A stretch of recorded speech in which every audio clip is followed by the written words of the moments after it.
स्वागत है आपका आपकी अपनी चैनल वेक अप पे। इस चैनल पर नैतिक सीख देने वाली मजेदार कहानियाँ आती है। अगर आप इस चैनल पर पहली बार आए हैं तो इस चैनल को सब्सक्राइब कर लीजिए और हाँ, अगर वीडियो अच्छी लगे तो कमेंट और लाइक जरूर करें। तो शुरू करते हैं आज की कहानी। पुराने समय की बात है। एक बहुत गरीब औरत ने एक सुंदर बेटे को जन्म दिया। उस बच्चे के हाथ पर नीले रंग का एक बड़ा सा दाग था, जो पंडितों के अनुसार उसे भाग्यवान बना रहा था। उसके जन्म के साथ ही उस गांव के ज्ञानी ध्यानी पंडित ने भविष्यवाणी की कि यह बच्चा 14 साल की उम्र में एक राजकुमारी से विवाह करेगा और खुद राज करेगा। एक दिन ऐसा हुआ कि एक राजा शिकार खेलते हुए रास्ता भूलकर उसी गांव में आया, जहां उस बालक का जन्म हुआ था।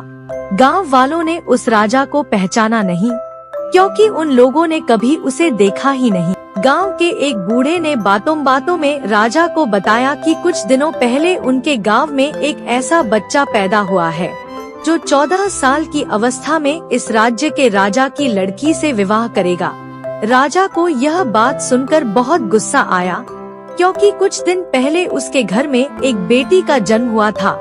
राजा वैसे भी बहुत ही घमंडी और कठोर हृदय का व्यक्ति था।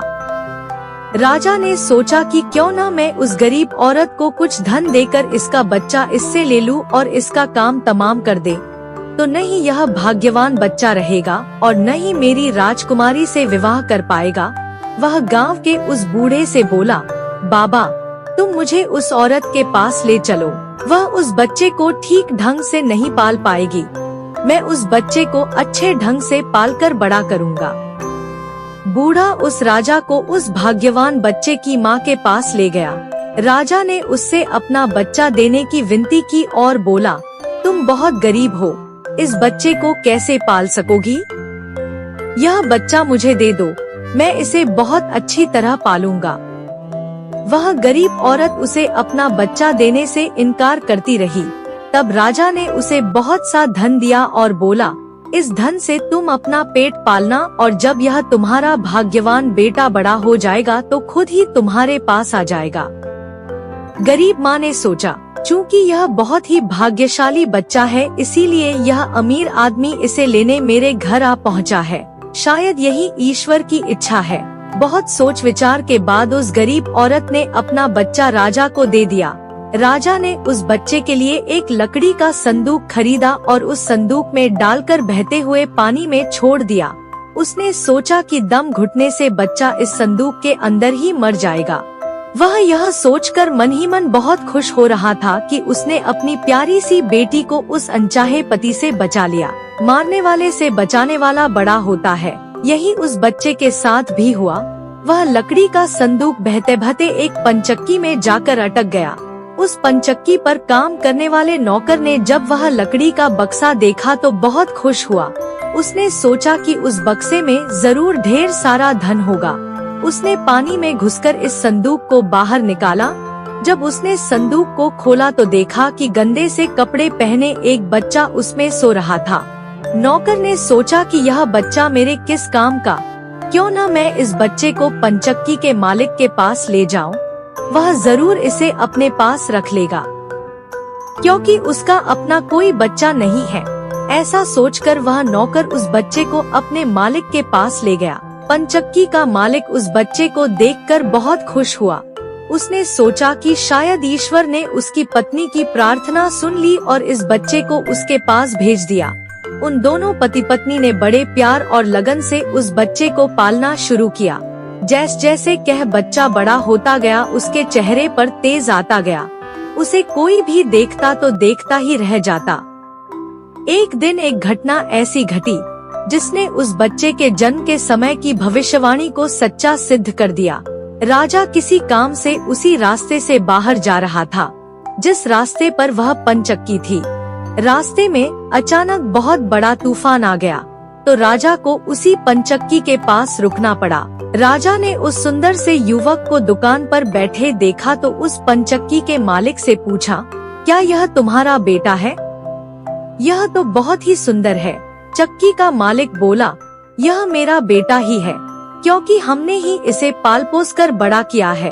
आज से करीब 14 साल पहले यह बच्चा हमें एक लकड़ी के संदूक में मिला था। राजा को पुरानी बातें एकदम ताजा हो गई। उसे चक्की के मालिक की बात सुनकर बहुत आश्चर्य हुआ कि वह बच्चा, जिसे वह अब तक मरा हुआ समझ रहा था, अभी तक जिंदा है। उसने उस लड़के को खत्म करने की तरकीब फिर सोची। वह पनचक्की के मालिक से बोला, क्या आप इस लड़के को मेरा एक काम करने की आज्ञा दे सकते हैं? मैं रानी के पास एक पत्र भिजवाना चाहता हूँ। यह पत्र बहुत ही जरूरी है। मैं इस काम के लिए इसे सोने के 2 सिक्के दूंगा। लड़के ने फौरन हाँ कर दी और चक्की का मालिक भी उसे भेजने के लिए तैयार हो गया। राजा ने झट से अपनी रानी को एक पत्र लिखा। उसने लिखा, जैसे ही यह लड़का तुम्हारे पास मेरा यह पत्र लेकर पहुँचे, तुम इसे मरवा देना और महल से दूर दफना भी देना। यह सब कुछ मेरे वापस आने से पहले हो जाना चाहिए। इतना लिखने के बाद उसने मुहरबंद वह पत्र उस लड़के को दे दिया। लड़का उस पत्र को लेकर राजमहल की ओर चल दिया। वह आज तक अपने घर से कहीं बहुत दूर नहीं गया था। आता राजमहल का रास्ता नहीं ढूंढ सका और जंगल में ही भटकने लगा। शाम ढल चुकी थी। तभी अंधेरे में उसे दूर से रोशनी आती दिखाई दी। वह दौड़कर उस रोशनी की तरफ गया तो देखा कि वहाँ पर एक छोटा सा कच्चा घर था। उस घर में कोई दरवाजा नहीं था। जब वह उस घर में घुसा तो उसने देखा कि एक बूढ़ी औरत आग जलाए बिल्कुल अकेली बैठी है। वह औरत उस लड़के को अपने सामने देखकर डर गई। उसने लड़के से पूछा, बेटा तू कहाँ से आ रहा है और तुझे कहाँ जाना है? लड़के ने जवाब दिया, मैं पास के गांव की पंचक्की से आ रहा हूँ और रानी माँ को यह खत देने जा रहा हूँ, पर मैं इस जंगल में अपना रास्ता भूल गया हूँ। रास्ता ढूंढते ढूंढते शाम हो गई। अंधेरे में मुझे यही घर दिखाई दिया, इसलिए मैं रात गुजारने के लिए यहाँ आ गया। उस बूढ़ी औरत को उस लड़के पर बहुत दया आई, क्योंकि वह डाकुओं के ठहरने की जगह थी और वह बूढ़ी औरत उन डाकुओं की नौकरानी थी। उसे डर था कि अगर डाकुओं ने उसे देख लिया तो उसे मार डालेंगे। लड़के को यह जानकर पहले तो कुछ डर लगा कि वह डाकुओं के घर में घुस गया है, पर अंधेरे में कहीं और जाना भी आसान काम नहीं था और दिन भर चलते रहने के कारण वह बहुत थक चुका था, सो उसे बहुत जोरों की नींद आ रही थी। वह उस बुढ़िया के कहने पर घर के एक कोने में चुपचाप जमीन पर सो गया। आधी रात के बाद जब डाकू उस घर में आए तो किसी और को अपने घर में सोता देखकर अपनी नौकरानी पर बहुत गुस्सा करने लगे। बूढ़ी नौकरानी ने उन्हें सारी बात बता दी और वह चिट्ठी भी डाकुओं के सरदार के हाथ पर रख दी जो उस लड़के ने उसे दिखाई थी। राजा की मोहर देखकर उन डाकुओं को उस चिट्ठी पर कुछ शक हुआ। सरदार ने बड़ी सावधानी से उस चिट्ठी को खोलकर पढ़ा तो सोते हुए उस लड़के पर उसे बहुत तरस आया। उसने उस चिट्ठी को फाड़ दिया और एक दूसरी चिट्ठी उसमें रख दी। उस चिट्ठी में लिखा था, जैसे ही यह लड़का राजमहल में पहुँचे, तुम इस लड़के से अपनी राजकुमारी का विवाह कर देना। यह काम मेरे वापस आने से पहले ही पूरा हो जाना चाहिए। यह खत उन्होंने उस लड़के के सामने रख दिया और सुबह होने से पहले ही डाकू वहाँ से चले गए। सुबह जब वह लड़का सोकर उठा तो उस बूढ़ी ने उसे कुछ जलपान कराया। फिर वह लड़का राजमहल की ओर चल पड़ा। राजमहल पहुंचकर उसने वह खत रानी माँ तक पहुंचा दिया। रानी ने जब खत पढ़ा तो उसे बड़ा आश्चर्य हुआ कि राजा ने यह कैसी आज्ञा दी है। एक अनजान लड़के से वह अपनी राजकुमारी का विवाह कर दे। खत पर राजा की मोहर लगी हुई थी, अतः यह कोई धोखा भी नहीं हो सकता। राजा के वापस आने से पहले ही उसे अपनी बेटी का विवाह इस लड़के से करना था। रानी ने लड़के को अपने पास बुलवाया। उसका भोला भाला और सुंदर चेहरा उसे बहुत पसंद आया और उसने अगले ही दिन उससे अपनी बेटी का विवाह कर दिया। लड़का राजकुमारी के साथ सुख से उस महल में ही रहने लगा। कुछ महीनों बाद राजा वापस अपने राजमहल में आया तो उस लड़के के बारे में जानने के लिए बहुत उत्सुक था, पर उसे जब यह पता लगा कि रानी ने राजकुमारी का विवाह उसी लड़के से करवा दिया है तो उसे बहुत गुस्सा आया। जिस बात को वह नहीं होने देना चाहता था, उसकी पत्नी ने वैसा ही कर दिया। उसने अपनी पत्नी से वह खत मांगा। राजा ने उसमें उस लड़के से राजकुमारी के विवाह की बात लिखी देखकर हतप्रभ रह गया। उसे लड़के पर शक हुआ कि वह पढ़ा लिखा है, जरूर रास्ते में खत बदल दिया होगा। उसने लड़के को अपने पास बुलवाया और उसे सच्चाई बताने की आज्ञा दी। लड़का बोला, हे राजन, मुझे कुछ नहीं पता कि इस खत में आपने क्या लिखा था, क्योंकि मैं तो इसे ऐसा ही लेकर आ गया। हाँ, जंगल में मैंने एक पुराने घर में रात जरूर गुजारी थी, क्योंकि मैं राजमहल का रास्ता नहीं ढूंढ पाया था और जंगल में भटक गया था। राजा को उस लड़के की बात पर विश्वास नहीं हुआ। वैसे भी राजा को उस लड़के से बहुत नफरत थी। वह नहीं चाहता था कि उसकी बेटी से शादी करने के बाद वह इस राज्य का राजा बने। वह लड़के से बोला, मेरी गैरहाजिरी में रानी ने मेरी बेटी की शादी तुझ कंगाल से कर दी है, पर मैं इस शादी को तब तक अपनी सहमति नहीं दूंगा जब तक तू मुझे शैतान के 3 सोने के बाल नहीं लाकर देगा। जब तू ये 3 सोने के बाल मुझे देगा, तभी सही मायने में उसका पति बन पाएगा। राजा ने ऐसी असंभव शर्त इसलिए रखी थी कि 3 सोने के बाल ढूंढते ढूंढते ही यह लड़का कहीं मर खप जाएगा। इस प्रकार उसे इस लड़के से अपने आप छुटकारा मिल जाएगा।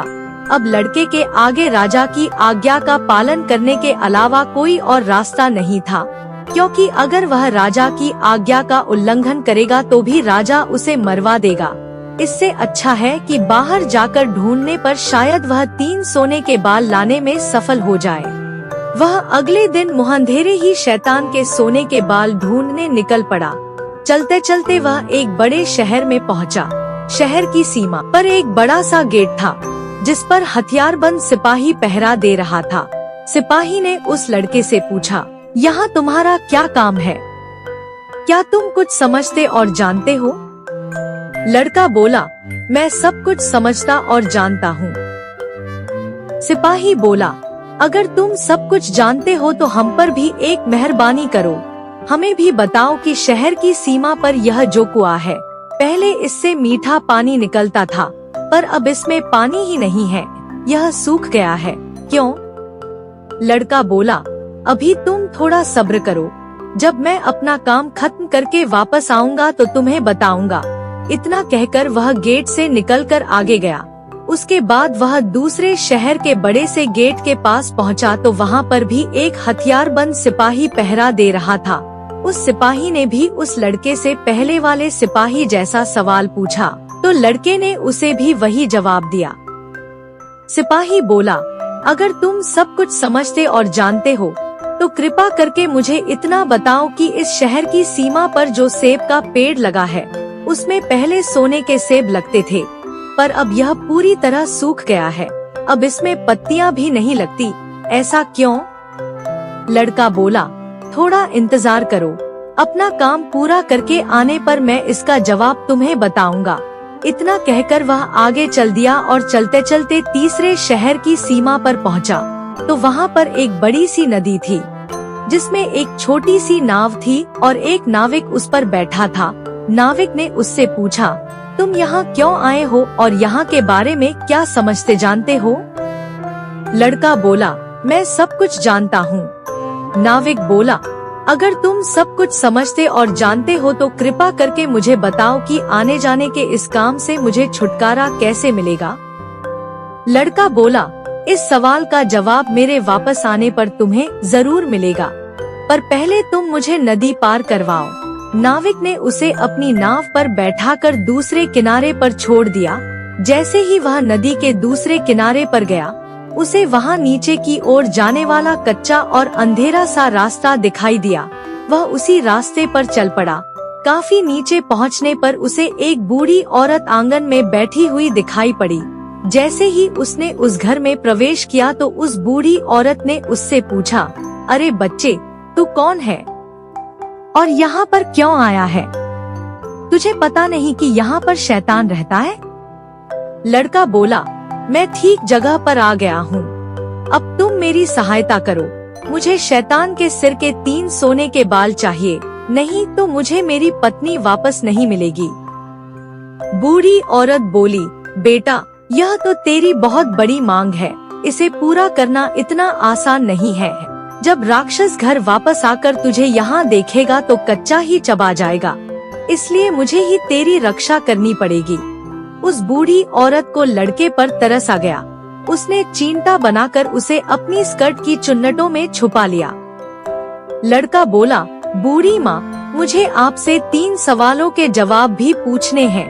पहला सवाल है, एक कुना जिसमें से पहले शरबत की तरह मीठा पानी निकलता था, आजकल क्यों सूख गया है?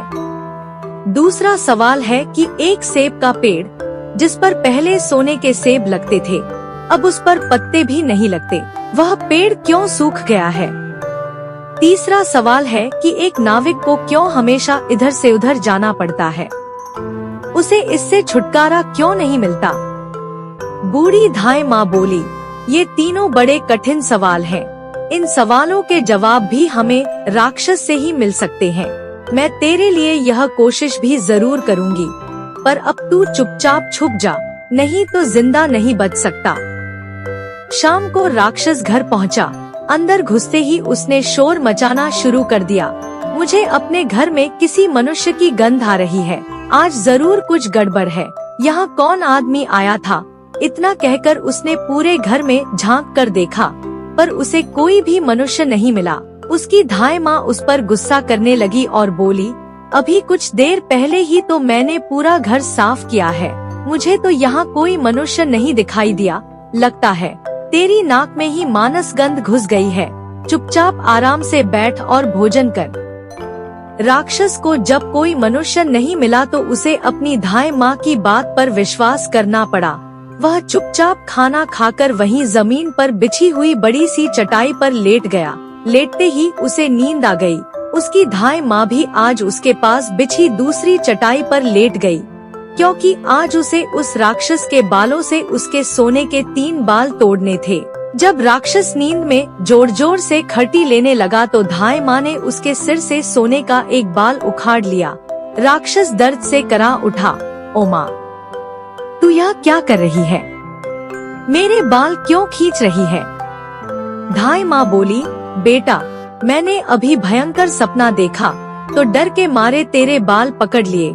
राक्षस बोला, ऐसा कौन सा सपना था जिससे तू इतना डर गई? बूढ़ी धाय माँ बोली, मैंने सपने में देखा कि बाजार वाला कुआं जिससे शरबत निकलता था अब सूखा पड़ा है, इसमें किसका कसूर है? राक्षस बोला, इसे सिवाय मेरे कोई नहीं जानता। उस कुएं के नीचे एक बड़ा सा पत्थर है और उसी पत्थर के नीचे एक बड़ा सा मेढक रहता है। अगर उस बड़े से मेढक को मार दिया जाए तो उस कुएं से फिर से शरबत निकलना शुरू हो जाएगा। इतना कहकर राक्षस फिर जोर जोर से खर्टी भरने लगा। धाय माँ को जब विश्वास हो गया कि राक्षस पूरी तरह से सो गया है तो उसने उसके सिर से सोने का दूसरा बाल उखाड़ लिया। राक्षस फिर जोर से चीखा, ओ माँ, यह तू क्या कर रही है? धाय माँ बोली, बेटा, बुरा मत मान, मैंने फिर से एक अजीब सा सपना देखा था, तभी डर के मारे तेरे बाल मेरे हाथ में आ गए। राक्षस ने पूछा, ऐसा कैसा सपना था जिससे तू इतना डर गई थी? बूढ़ी माँ बोली, मैंने सपने में देखा कि उस राज की सीमा पर जो सेब का एक पेड़ है जिस पर पहले सोने के सेब लगते थे, अब सूख गया है। इसके सूखने का क्या कारण है? राक्षस बोला, इस पेड़ की जड़ में एक चूहा रहता है जो इसकी जड़ों को काटता रहता है। अगर उस चूहे को मार दिया जाए तो वह पेड़ फिर से सोने के सेब देने लगेगा। पर अब तू मुझे अपने सपनों से परेशान मत कर, मुझे चैन से सोने दे। इतना कहकर थोड़ी देर बाद वह राक्षस फिर जोर जोर से खर्राटे लेने लगा। जैसे ही बूढ़ी माँ को लगा कि राक्षस सचमुच सो गया है तो उसने तीसरी बार सोने का बाल उखाड़ लिया। अब तो राक्षस गुस्से से आग बबूला हो गया और धाय माँ को खरी खोटी सुनाने लगा। धाय माँ उसे शांत करने की कोशिश करने लगी, फिर बड़े प्यार से बोली, बेटा, मैं इन अजीब अजीब सपनों का क्या करूँ? अभी अभी मैंने फिर से एक अजीब सपना देखा। राक्षस बोला, ऐसा कौन सा सपना देखा? जल्दी कह, मुझे जोर से नींद आ रही है। बूढ़ी माँ बोली, मैंने सपने में देखा कि मुझसे एक नाविक शिकायत कर रहा था कि उसे हर समय इधर से उधर जाना पड़ता है। उसे इससे छुटकारा क्यों नहीं मिलता? इसमें उसका क्या कसूर है? राक्षस बोला, वह नाविक मूर्ख है। जिस दिन वह किसी और आदमी के हाथ में अपना चप्पू दे देगा, उसे हर रोज के आने जाने से छुटकारा मिल जाएगा। इतना कहकर राक्षस फिर से अपनी चटाई पर लेट गया और खर्राटे लेने लगा। अब धाय माँ ने उस लड़के को अपनी स्कर्ट से निकाला और उसे 3 सोने के बाल देकर बोली, अपने तीनों सवालों के जवाब तो तू सुन ही चुका है, अब ये ले 3 बाल और तुरंत यहाँ से भाग जा। लड़के को असली रूप में करने के बाद धाय माँ ने झटपट उसे घर से बाहर निकाल दिया। लड़के ने हृदय से उसको धन्यवाद दिया और अपने ससुर के राज्य की ओर चल पड़ा। रास्ते में उसे फिर वही नाविक और पहरा देते हुए दोनों सिपाही मिले। नाविक ने जब उसे दूसरी ओर उतारा तो वह लड़का बोला, तुम अपना यह चप्पू किसी और के हाथ में दे देना, तभी तुम्हें इस रोज रोज के आने जाने से छुटकारा मिल जाएगा। जब सिपाही को उसने उसके प्रश्न का उत्तर बताया तो उसने बहुत सा धन एक गधे पर लाद कर उस लड़के को इनाम के रूप में दिया। वह उस धन से लदे हुए गधे को लेकर जब पहले सिपाही के पास पहुंचा, तो उसे भी उसके प्रश्न का उत्तर बताया। उस सिपाही ने भी बहुत सा धन एक गधे पर लाद कर उसको इनाम दिया। अब वह सोने के 3 बाल और 2 गधों पर ढेर सारा धन लेकर अपने ससुर के पास पहुंचा, तो उसे देखकर राजा हैरान रह गया।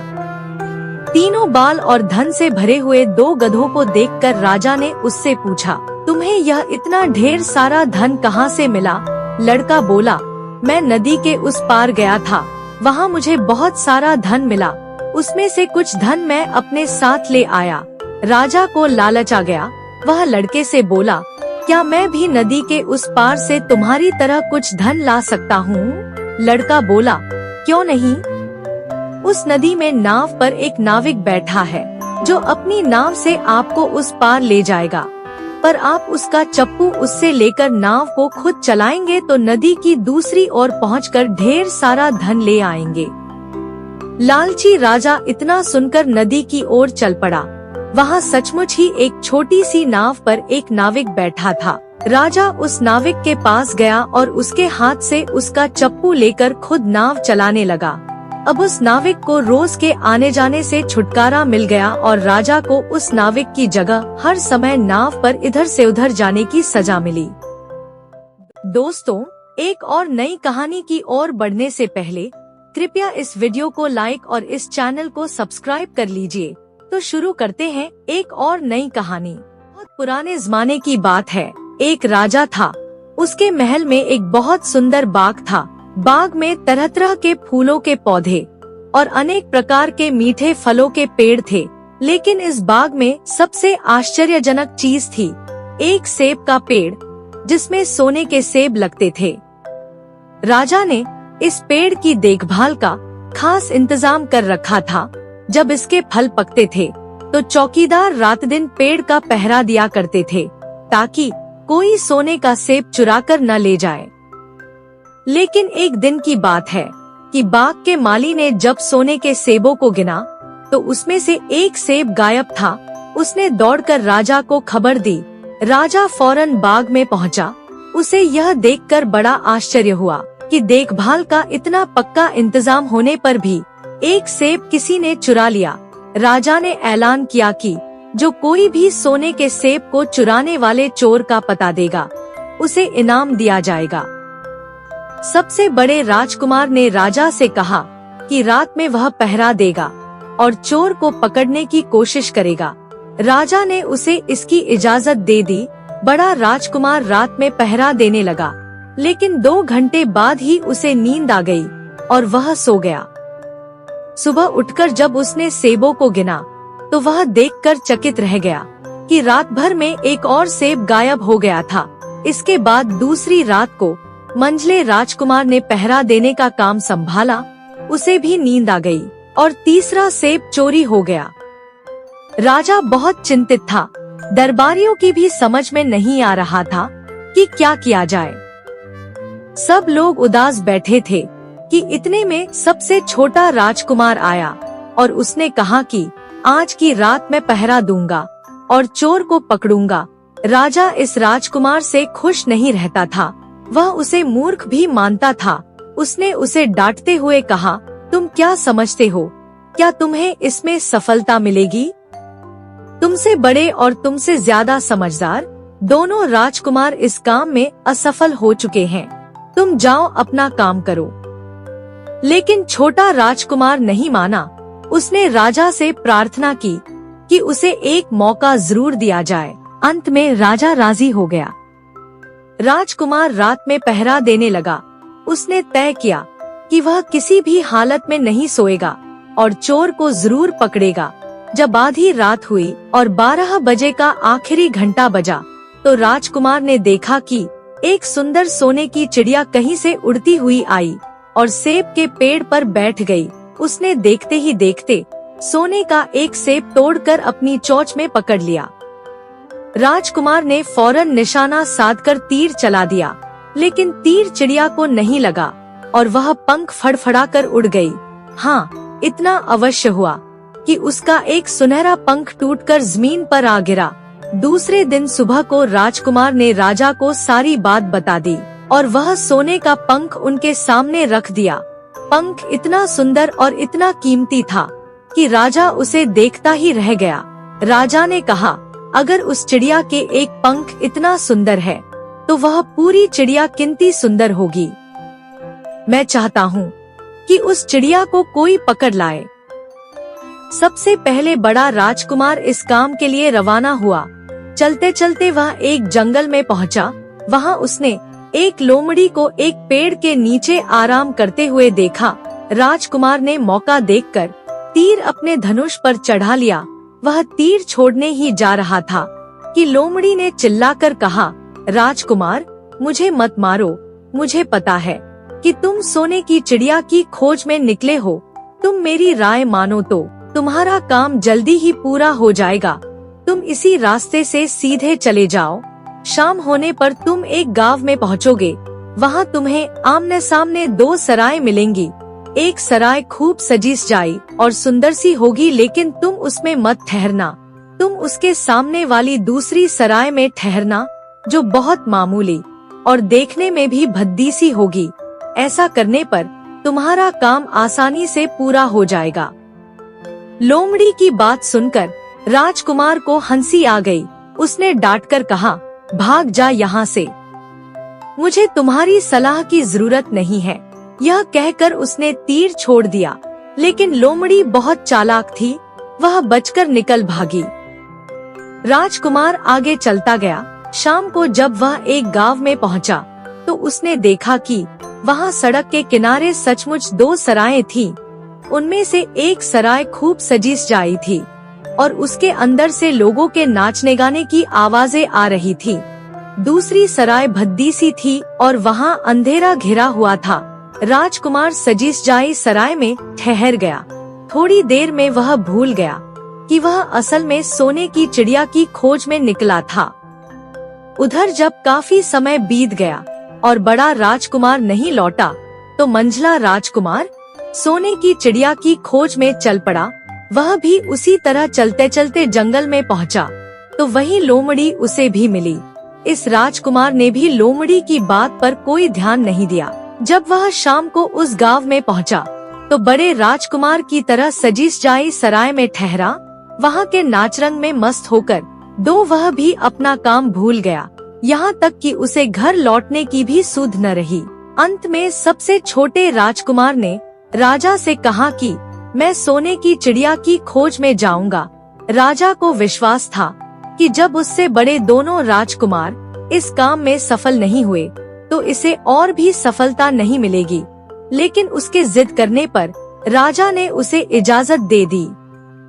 छोटा राजकुमार तैयार होकर सोने की चिड़िया की खोज में निकला। जंगल में उसे भी लोमड़ी मिली।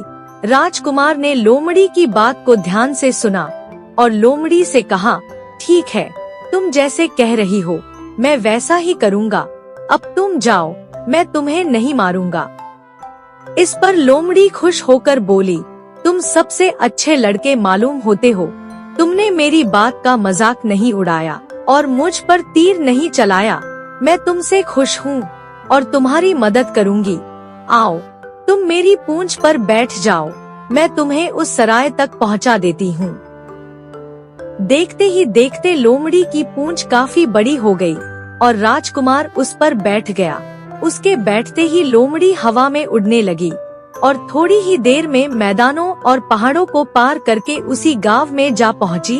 राजकुमार ने उसकी सलाह को मानकर छोटी और पुरानी सराय में ही डेरा डाल दिया। वह दूसरी सजी सजाई सराय से दूर ही रहा। दूसरे दिन सुबह उठकर जब वह आगे बढ़ा तो कुछ दूर चलने पर उसे वह लोमड़ी फिर से रास्ते में मिल गई। लोमड़ी ने उससे कहा, अब मैं तुम्हें बताती हूँ कि आगे तुम्हें क्या करना चाहिए। तुम सीधे चलो। आगे चलने पर तुम्हें एक बहुत बड़ा किला मिलेगा जिस पर सिपाही लोग पहरा दे रहे होंगे। तुम सिपाहियों से डरना मत और सीधे अंदर चले जाना, क्योंकि वे इस समय सो रहे होंगे।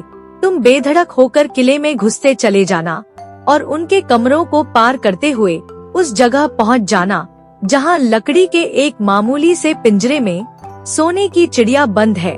तुम चिड़िया को पिंजरे सहित उठाकर किले से बाहर ले आना, लेकिन एक बात याद रखना, चिड़िया के पिंजरे के पास ही एक बहुत सुंदर सा सोने का पिंजरा भी रखा होगा। तुम भूलकर भी चिड़िया को उस पिंजरे में मत रखना। अगर तुम उसे लकड़ी के पिंजरे में से निकालकर सोने के पिंजरे में रखने की कोशिश करोगे तो बाद में पछताओगे। यह कहकर लोमड़ी ने राजकुमार को फिर से अपनी पूंछ पर बिठाया और थोड़ी ही देर में उसको किले के पास पहुंचा दिया। राजकुमार ने किले का पास जाकर देखा कि सचमुच उसके पहरेदार सो रहे थे। वह बिना डरे सीधा महल में घुस गया और थोड़ी ही देर बाद वह उस कमरे में जा पहुंचा जहां सोने की चिड़िया एक पिंजरे में बैठी हुई थी। पिंजरे के पास ही सोने के 3 सेब पड़े हुए थे। इन सेबों को देखकर राजकुमार ने फौरन पहचान लिया कि ये सेब उसके पिता के बाग के ही थे। सोने की चिड़िया इतनी सुंदर थी कि राजकुमार उसको देखता ही रह गया। वह उसको उठाकर लाने ही वाला था कि उसकी नजर पास ही पड़े एक सुंदर से पिंजरे पर पड़ी। वह पिंजरा बहुत सुंदर था और उसमें तरह तरह के कीमती पत्थर जड़े हुए थे। सोने की चिड़िया के लिए वही पिंजरा ठीक मालूम पड़ता था। राजकुमार लोमड़ी की बात को भूल गया और उसने सोने की चिड़िया को लकड़ी के पिंजरे से निकालकर सोने के पिंजरे में बंद कर दिया। लेकिन नए पिंजरे में आते ही चिड़िया ने खूब जोर जोर से शोर मचाना शुरू कर दिया। राजकुमार पिंजरे को उठाकर कमरे से बाहर भी नहीं निकल पाया था कि बहुत से सिपाही कमरे में घुस आए और उन्होंने राजकुमार को पकड़ लिया। अब राजकुमार को अपनी भूल का पता चला। उसे याद आया कि लोमड़ी ने उससे क्या कहा था, लेकिन अब क्या हो सकता था। सिपाही उसे खींचते हुए राजा के दरबार में ले गए। राजा के पूछने पर राजकुमार ने सारी बात कह सुनाई। राजा बोला, तुम मेरे महल में चोरी करने के लिए घुसे थे। मैं तुमको माफ नहीं कर सकता। तुम्हें फांसी की सजा दी जाएगी, लेकिन मैं तुम्हें एक मौका देता हूँ। अगर तुम मेरे लिए सोने का घोड़ा ला दो तो मैं न सिर्फ तुम्हें छोड़ दूंगा बल्कि सोने की चिड़िया भी तुम्हें दे दूंगा। राजकुमार को अपनी जान बचाने के लिए राजा की शर्त माननी पड़ी। अब वह सोने के घोड़े की तलाश में निकला। किले के बाहर जाने पर उसने देखा कि लोमड़ी उसका इंतजार कर रही है। उसने लोमड़ी को सारी बातें बताईं। लोमड़ी ने निराश होते हुए कहा, मैं अब तुम्हारी कोई मदद नहीं करूंगी। तुमने मेरे कहने के अनुसार नहीं किया। मैंने जिस तरह से कहा था, अगर तुम उस तरह से काम करते तो इस मुसीबत में नहीं फंसते और सोने की चिड़िया तुम्हें मिल जाती। राजकुमार बोला, इस बार मुझे माफ कर दो। मुझसे गलती हो गई। मेरा काम तुम्हारी सहायता के बिना नहीं चलेगा। मुझे राजा ने सोने का घोड़ा लाने के लिए कहा है, वरना वह मुझे फांसी पर चढ़ा देगा। लोमड़ी ने कहा, खैर, मैं तुम्हें माफ करती हूँ। अब तुम ऐसा करो कि मेरी पूंछ पर बैठकर सीधे चले चलो। कुछ दूर जाने पर तुम्हें एक दूसरा किला मिलेगा। उसी किले की घुड़साल में तुम्हें सोने का घोड़ा बंधा हुआ मिलेगा।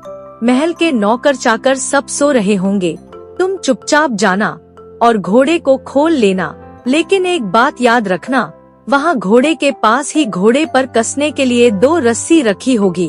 उसमें से एक तो पुरानी चमड़े की रस्सी होगी और दूसरी सोने की रस्सी होगी। तुम सोने की रस्सी को छूना भी मत और उस घोड़े पर पुरानी चमड़े की रस्सी को कसकर सवार हो जाना और उसे दौड़ते हुए किले से बाहर चले आना।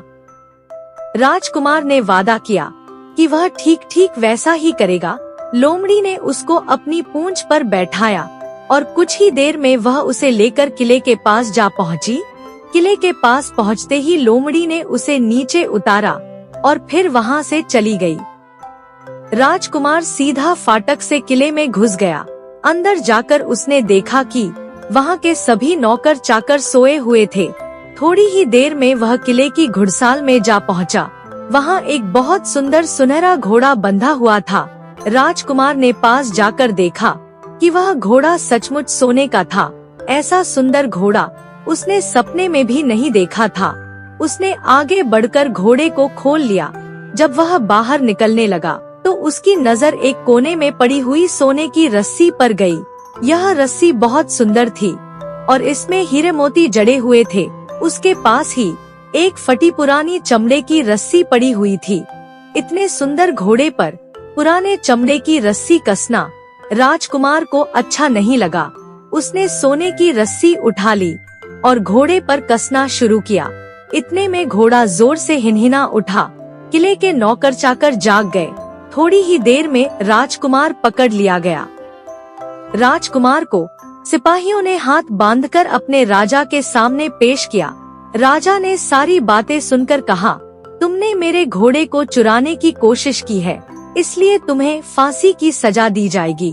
लेकिन अगर तुम मेरा एक काम कर दो तो मैं तुम्हें छोड़ सकता हूँ। यहाँ से कुछ ही दूर एक सोने का महल है और उसमें बहुत सुंदर राजकुमारी रहती है। अगर तुम अपनी जान बचाना चाहते हो तो उस राजकुमारी को मेरे पास ले आओ। तुम्हें इनाम में यह सोने का घोड़ा दे दूंगा। बेचारा राजकुमार, वह फिर से एक नई मुसीबत में फंस गया। उसे मजबूर होकर राजा की शर्त माननी पड़ी। अब वह सोने के महल की खोज में निकला। कुछ दूर चलने पर फिर उसे वह लोमड़ी मिली। पता नहीं कैसे लोमड़ी को सारी बातें मालूम हो गई थी। वह बोली, देखो, तुमने इस बार भी मेरी बात नहीं मानी। मेरी बात मान जाते तो यह नई मुसीबत तुम्हारे गले नहीं पड़ती। खैर, मुझे तुम पर दया आ रही है, मैं तुम्हारी मदद करूंगी। चलो, मैं तुमको सोने के महल के पास पहुंचा देती हूँ। तुम महल के बाहर ही कहीं पीछे छिपे रहना। जब उसमें से शाम को राजकुमारी तालाब में नहाने के लिए बाहर आए तो तुम आगे बढ़कर उसका हाथ पकड़ लेना। जैसे ही तुम उसको छुओगे, राजकुमारी तुम्हारे साथ आने के लिए राजी हो जाएगी। लेकिन एक बात याद रखना, तुम उसको वहाँ से अपने साथ ले आना। उसे वापस महल में मत जाने देना। वह तुमसे कहेगी कि मैं अभी अपने माता पिता से मिलकर आती हूँ, लेकिन तुम उसकी बातों में मत आना, वरना फिर मुसीबत में फंस जाओगे। यह कहकर लोमड़ी ने फिर से अपनी पूंछ फैला दी और राजकुमार उस पर बैठ गया। देखते ही देखते लोमड़ी हवा में उड़ती हुई कुछ देर बाद सोने के महल के पास जा पहुंची। महल के पास पहुंचते ही राजकुमार एक पेड़ की आड़ में छिपकर बैठ गया। शाम को जब राजकुमारी नहाने के लिए किले से बाहर आई तो राजकुमार ने हिम्मत करके आगे बढ़कर उसका हाथ पकड़ लिया। उसके छूते ही राजकुमारी उसके साथ चलने के लिए तैयार हो गई। वह बोली, राजकुमार, तुम मुझे जहाँ भी ले जाना चाहोगे मैं तुम्हारे साथ चलूंगी, लेकिन मुझे थोड़ी देर के लिए अपने माता पिता से मिल आने दो। राजकुमार ने कहा, नहीं, यह नहीं होगा, तुम्हें तुरंत मेरे साथ चलना पड़ेगा। लेकिन राजकुमारी रोने लगी। इतनी सुंदर राजकुमारी को रोते देखकर राजकुमार का मन पिघल गया। अंत में वह राजी हो गया और बोला, जाओ, थोड़ी देर के लिए माता पिता से मिल आओ, लेकिन फिर तुरंत बाहर चली आना। लेकिन राजकुमारी ने जैसे ही किले में पैर रखा, किले के पहरेदार जाग गए और उन्होंने राजकुमार को पकड़ लिया। राजकुमार बहुत पछताया, लेकिन अब क्या हो सकता था। सिपाहियों ने उसे अपने राजा के सामने पेश किया। राजा बहुत निराश था। उसने उसी वक्त हुक्म दिया इस राजकुमार को फौरन फांसी पर चढ़ा दिया जाए। यह सुनकर राजकुमार रोने गिड़गिड़ाने लगा। इस पर राजा ने थोड़ी देर विचार करने के बाद कहा, मैं अपनी आज्ञा वापस नहीं ले सकता, लेकिन अगर तुम मेरा एक काम कर दो तो तुम्हारी जान बच सकती है। हमारे किले के ठीक सामने यह जो बड़ा पहाड़ है, इसके कारण हमारे किले की सुंदरता नष्ट होती है। अगर तुम 8 दिन में इस पहाड़ को खोदकर साफ कर दो तो हम तुम्हें क्षमा कर देंगे और राजकुमारी का विवाह तुम्हारे साथ कर देंगे। राजकुमार किले के बाहर आकर पहाड़ को देखने लगा। उसके हाथ में एक छोटी सी कुदाली थी। उसकी समझ में नहीं आ रहा था कि इतना बड़ा पहाड़ 8 दिन में वह कैसे खोद सकेगा। फिर भी उसे अपनी जान तो बचानी ही थी, इसलिए वह पहाड़ खोदने लगा। धीरे धीरे 7 दिन बीत गए। इतने दिन तक लगातार खोदने पर भी पहाड़ का सिर्फ एक कोना ही खोद सका। वह दुखी होकर बैठ गया। उसे अब अपने पर बहुत अधिक क्रोध आ रहा था। वह मन में कहने लगा कि अगर मैंने लोमड़ी की बात मान ली होती तो कितना अच्छा होता। लोमड़ी ने मुझको हर बार ठीक सलाह दी और मैं हर बार उसका कहना न मानकर नई से नई मुसीबत में फंस जाता हूँ। राजकुमार इस तरह सिर झुकाए बैठा था कि अचानक उसे अपने पैरों के पास लोमड़ी की पूंछ हिलती दिखाई दी। उसने नजर उठाकर देखा, सचमुच वही लोमड़ी खड़ी थी। लोमड़ी ने मुस्कुराते हुए कहा, क्यों, क्या हाल है? इस बार तो तुम्हारी मदद करने की मेरी जरा भी इच्छा नहीं थी, लेकिन मैं 7 दिन से तुमको पहाड़ खोदते हुए देख रही हूँ। मुझे दया आ गई और मैं तुम्हारी मदद के लिए चली आई। जाओ, तुम बहुत थक गए हो, सो जाओ। मैं थोड़ी ही देर में तुम्हारा काम पूरा कर दूंगी। इस बार राजकुमार ने तय कर लिया था कि अब वह लोमड़ी जिस तरह कहेगी वह उसी तरह करेगा। वह चुपचाप उठकर एक तरफ सोने चला गया। थोड़ी ही देर में उसे नींद आ गई। सुबह जब वह सोकर उठा तो उसे अपनी आंखों पर विश्वास नहीं हो रहा था।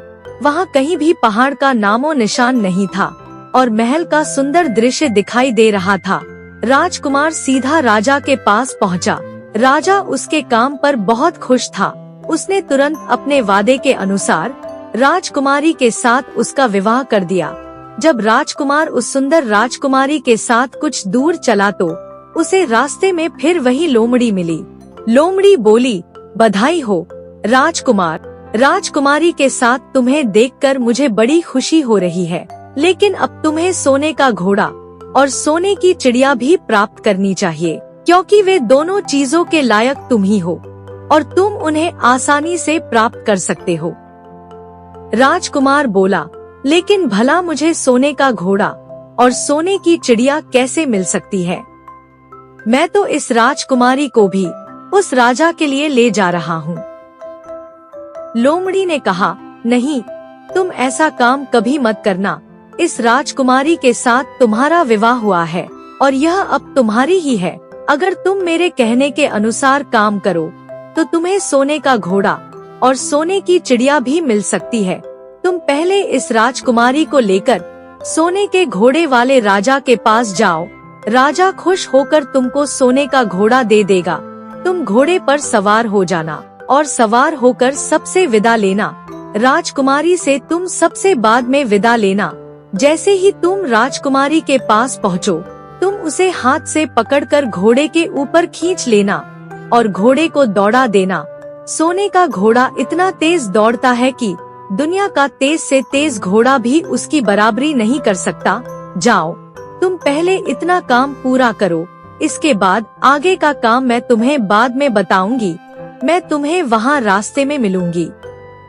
राजकुमार ने ठीक वैसा ही किया जैसा लोमड़ी ने उससे कहा था। जब सोने के घोड़े वाले राजा ने खुश होकर उसे इनाम में सोने का घोड़ा दिया तो राजकुमार उस पर सवार हो गया और उससे विदा लेने लगा। अंत में वह राजकुमारी को उठाकर घोड़े को तेजी से दौड़ाता हुआ किले से बहुत दूर निकल आया। रास्ते में एक पेड़ के नीचे लोमड़ी उसका इंतजार कर रही थी। उसे देखकर लोमड़ी बोली, शाबाश, अब तुम सोने की चिड़िया भी प्राप्त कर लो। जब तुम सोने की चिड़िया वाले राजा के पास पहुँचोगे तो वह इस घोड़े को देखकर बहुत खुश होगा। तुम उससे कहना कि पहले सोने की चिड़िया का पिंजरा मेरे हाथ में दे दो, तब मैं यह घोड़ा तुमको दूंगा। जब वह पिंजरा तुम्हारे पास लाए तो तुम पिंजरा उसके हाथ से छीन लेना और घोड़े को दौड़ा देना। बस ऐसे ही चिड़िया तुम्हें मिल जाएगी और कोई तुम्हें पकड़ भी नहीं सकेगा। इस बार भी राजकुमार ने ठीक वैसा ही किया। वह राजकुमारी के साथ ही घोड़े पर बैठा रहा और जब राजा ने उसके हाथ में सोने की चिड़िया का पिंजरा दिया तो उसने तुरंत ही घोड़े को एड़ी मारा और सोने का घोड़ा हवा से बातें करने लगा। कुछ दूर चलने पर लोमड़ी उसे मिली।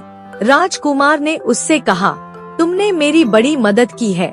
तुम्हारी वजह से मुझे न सिर्फ सोने की चिड़िया मिली बल्कि सोने का घोड़ा और इतनी सुंदर राजकुमारी भी मिल गई। बताओ मैं तुम्हें क्या इनाम दूं? मैं तुम्हें कुछ न कुछ जरूर देना चाहता हूँ। लोमड़ी ने कहा, अगर तुम खुश हो तो मेरा एक काम कर दो। तुम एक तीर चलाकर मुझे मार दो। इस समय तुम यही सबसे बड़ा काम मेरे लिए कर सकते हो। राजकुमार ने कहा, भला यह कैसे हो सकता है? तुमने मेरी इतनी मदद की और मैं बदले में तुम्हें मार दूं? मुझसे यह नहीं होगा। यह सुनकर लोमड़ी बड़ी दुखी हुई और बोली, अगर तुम मेरा यह काम नहीं कर सकते तो फिर ठीक है, जाओ। लेकिन मैं तुम्हारी भलाई के लिए ही कह रही हूँ कि तुम दो बातें जरूर याद रखना। एक तो तुम किसी कुएं की दीवार पर मत बैठना और दूसरे तुम ऐसे लोगों के लिए धन मत खर्च करना जिन्हें फांसी मिलने वाली हो। राजकुमार बोला, भाई तुम भी अजीब हो। तुम्हारी बातें मेरी समझ में ही नहीं आती। भला मैं कभी कुएं की दीवार पर क्यों बैठूंगा और ऐसे आदमियों पर धन क्यों खर्च करूंगा जिनको फांसी दी जाने वाली हो। लेकिन लोमड़ी ने उसकी बात का कोई जवाब नहीं दिया और अलविदा कहकर वहाँ से चली गई। राजकुमार सोने का घोड़ा दौड़ाता हुआ आगे बढ़ा। राजकुमारी उसके साथ ही बैठी हुई थी और सोने की चिड़िया का पिंजरा उसके हाथ में था। कुछ ही देर में राजकुमार उस छोटे गांव में जा पहुंचा जिसमें वे दोनों सराएं थीं। गांव के लोग और खास तौर से बच्चे उसको देखने के लिए बाहर निकल आए। सोने के घोड़े पर इतने सुंदर राजकुमार के साथ बैठी एक राजकुमारी को देखकर सभी लोग चकित थे। इतने में राजकुमार ने देखा कि गांव के बगीचे में एक जगह बहुत से लोग जमा है और कुछ शोर हो रहा है। राजकुमार के पूछने पर लोगों ने बताया कि वहाँ दो आदमियों को फांसी देने की तैयारी हो रही है। राजकुमार उधर ही चल पड़ा। वहाँ पहुँचने पर उसने पहचान लिया कि जिन आदमियों को फांसी दी जाने वाली थी वे और कोई नहीं बल्कि उसके ही भाई थे। वे लोग तब से उसी सजी सजाई सराय में रह रहे थे और तरह तरह के बुरे काम करते थे। वे जुआ भी खेलते थे और जुए में बहुत सा धन हार चुके थे। उन्होंने लोगों से बहुत सा रुपया भी उधार लिया था। इन्हीं सब बातों से चिढ़कर अब गांव वाले उन्हें फांसी पर चढ़ाने जा रहे थे। राजकुमार भला यह कैसे होने देता। उसने लोगों से कहा कि मुझसे रुपया ले लो और इन लोगों को छोड़ दो। उसके बहुत कहने सुनने पर लोग राजी हो गए और उन्होंने उन दोनों आदमियों को रिहा कर दिया। राजकुमार अपने भाइयों को छुड़ाकर आगे चला। कुछ दूर चलने पर जंगल में उन्हें एक कुआं दिखाई दिया। इस पर राजकुमारी ने कहा, कुछ देर कुएं के पास आराम करते हैं, वहाँ ठंडा पानी पीने के बाद हम लोग आगे चलेंगे। राजकुमार राजी हो गया। अब तक वह यह भी भूल चुका था कि लोमड़ी ने विदा होते समय उससे क्या कहा था। वह घोड़े से उतरकर कुएं की दीवार पर बैठ गया और आराम करने लगा। उसके दोनों भाइयों ने मौका देखकर उसे कुएं में धकेल दिया। इसके बाद उन्होंने घोड़े पर राजकुमारी को डाला और सोने की चिड़िया का पिंजरा उठाया और वहाँ से चलते बने। कुछ ही देर में वे लोग अपने राज्य में लौट आए। घर लौटकर उन्होंने राजा से कहा, हम लोग सोने की चिड़िया को पकड़ लाए हैं। इसी चिड़िया ने हमारे बाग में से सोने के सेब चुराए थे। इसके साथ ही हम एक यह सोने का घोड़ा और राजकुमारी भी लाए हैं। राजा बहुत खुश हुआ। सारे राज्य के लोग खुशियाँ मनाने लगे।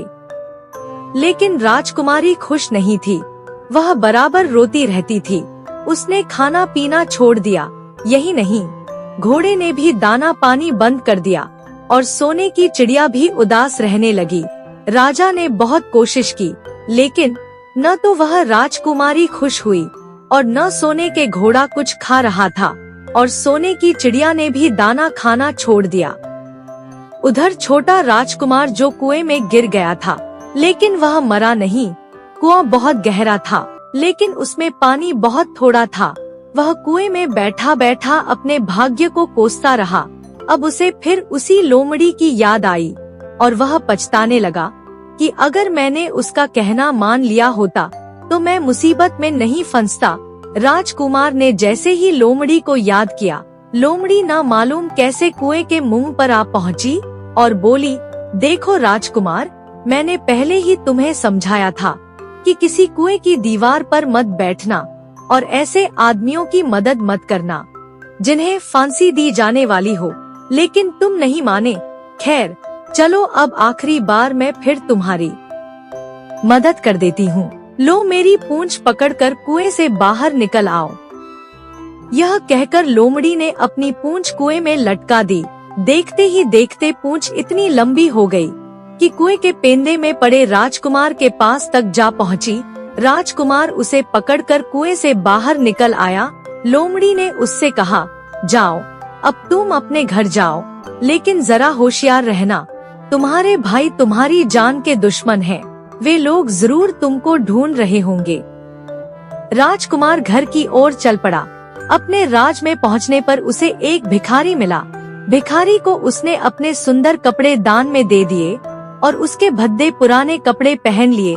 इस तरह भेष बदल कर वह अपने किले में पहुंचा। वहां उसके पहुंचने पर एक बड़ी आश्चर्यजनक बात आई।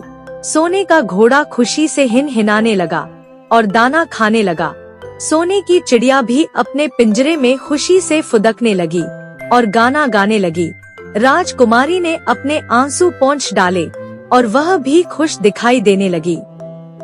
लेकिन राजा की समझ में कुछ नहीं आया। उसने राजकुमारी से इसका कारण पूछा तो वह बोली, मैंने तो पहले ही आपको सारी कहानी बता दी थी। आपके बड़े और मंझले राजकुमार ने छोटे राजकुमार के साथ धोखा किया है। इन्होंने आपको भी धोखा दिया है, लेकिन अब आपका छोटा राजकुमार यहाँ पर आ पहुँचा है, इसीलिए मुझे बेहद खुशी हो रही है। उसी के साथ मेरी शादी हुई है और मैं उसके साथ ही सुखी रह सकती हूँ। फिर उसने मैले कुचैले कपड़े पहने एक आदमी की ओर इशारा करते हुए कहा, वह रहा आपका छोटा राजकुमार। राजा ने भी अपने छोटे लड़के को पहचान लिया। अब राजा ने अपने छोटे बेटे के बारे में अपने विचार बदल दिए। अब वह उसको बहुत समझदार और बहादुर मानने लगा और उससे बहुत अधिक प्यार करने लगा। उसने उसको राजगद्दी पर बिठाने का निश्चय किया। बड़े और मंझले राजकुमार ने अपने छोटे भाई को ही धोखा नहीं दिया था, बल्कि राजा को भी धोखा दिया था। इससे राजा उनसे बहुत नाराज था। उसने उन दोनों को अपने राज्य से निकलवा दिया। इसके बाद बड़ी धूमधाम के साथ राजकुमारी के साथ राजकुमार का विवाह हुआ और दोनों सुख से रहने लगे। लेकिन राजकुमार उस लोमड़ी को नहीं भूला था जिसने उसकी सहायता की थी। एक दिन समय निकालकर वह जंगल में उस लोमड़ी की खोज में निकला। बहुत ढूंढने के बाद एक पेड़ के खोखले भाग में उसने उस लोमड़ी को चुपचाप बैठे हुए देखा। लोमड़ी बहुत उदास थी और पहले से बहुत ज्यादा दुबली भी हो गई थी। राजकुमार को देखते ही लोमड़ी ने उसे पहचान लिया और कहा, आह, कहो राजकुमार, आज इधर कैसे भूल पड़े।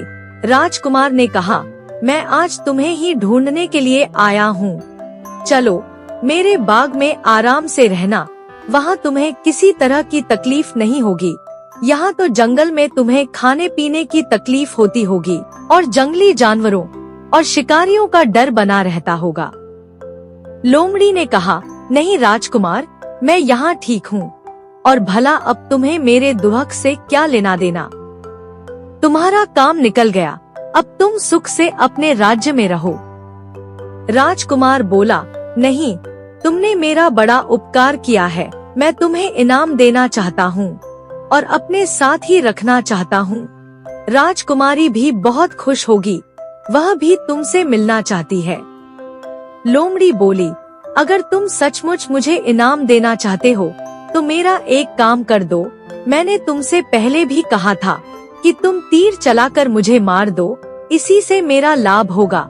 असल में एक जादूगर ने मुझ पर जादू कर रखा है। मैं लोमड़ी नहीं हूँ। मुझे उसके जादू के प्रभाव से लोमड़ी के रूप में रहना पड़ रहा है। मैं तो उसी देश का राजकुमार हूँ जहाँ की राजकुमारी से तुम्हारा विवाह हुआ है। असल में वह राजकुमारी मेरी छोटी बहन है। अगर तुम तीर चलाकर मुझे मार दोगे तो इस जादू से मुझे मुक्ति मिल जाएगी और मैं फिर अपने देश लौट सकूंगा। राजकुमार को यह सुनकर बड़ा आश्चर्य हुआ। उसने फौरन अपने धनुष पर तीर चढ़ाया और लोमड़ी की ओर छोड़ दिया।